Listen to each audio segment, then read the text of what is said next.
welcome to Informed Decisions. Today's demonstration is going to be an automated invoice process using iCapture.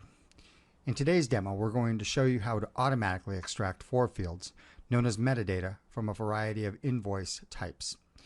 The 4 fields we're going to capture in today's demo are going to be the invoice number, the invoice date, the invoice total, and then using the invoice number as a database lookup, we are going to automatically populate the vendor name into our index values.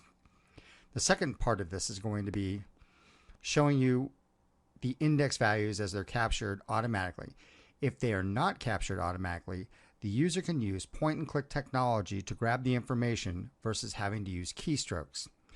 An optional quality assurance step can be added, validating the accuracy of the information, also giving the user the opportunity for last-minute edits. Once the data is validated, it's ready to be migrated to a number of different document management systems or databases.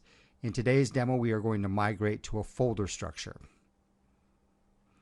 Here's a sample of an invoice that gives you a little idea of what you might see with regards to trying to find the index values. We have the invoice number, invoice date, invoice total highlighted, and then the vendor name we're going to pull from our database. Here's the beginning of the demo. We're going to simulate a scan. Actually, right now we're importing the documents, as you can import already scanned documents as well as scanned paper documents. As you see the documents coming in, you can tell that they're of all shapes and sizes and types. Right now we've gone through the capture process.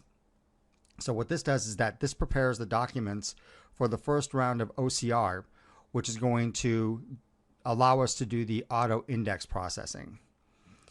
So what you're seeing right now is that the data that we're looking for can be pretty much located anywhere on the invoice pages themselves.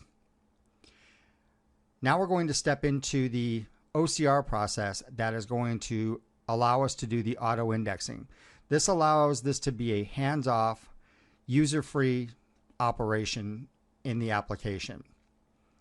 In the end, what we're trying to accomplish is we're trying to make sure that the user has as little keystroke data entry as possible.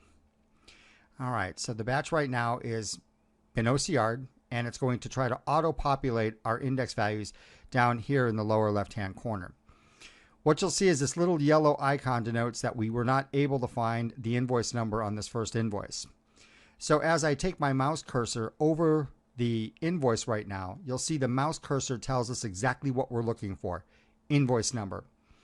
As I put my mouse cursor over the invoice number on the invoice itself highlights as well as populates the mouse cursor field as well.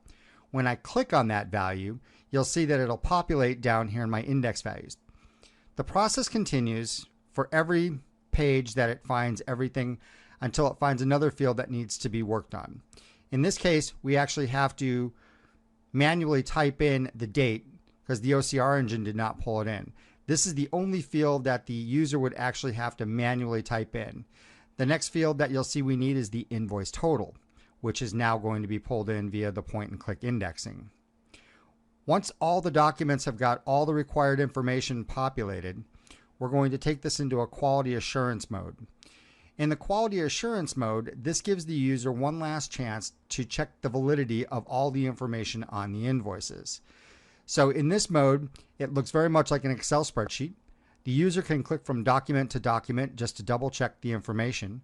And if the user comes across a field that the correct information was not retrieved from, the user can, just like in an Excel spreadsheet, highlight the data, change it to the correct data, and now we're finished validating the information.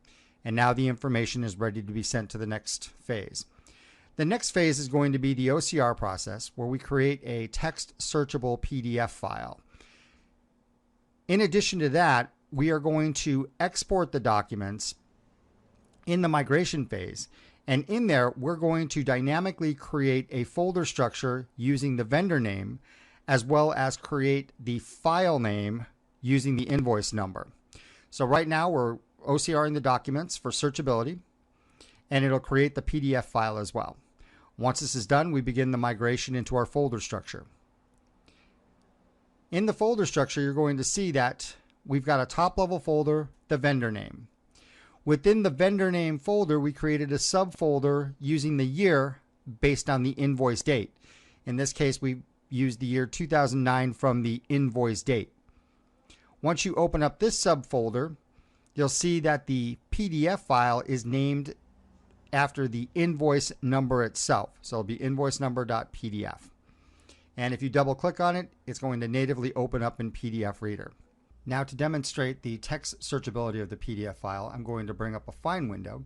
I'm going to type in the first few numbers of the order number, and you'll see that in Adobe Reader that this document is now text searchable throughout the entire document.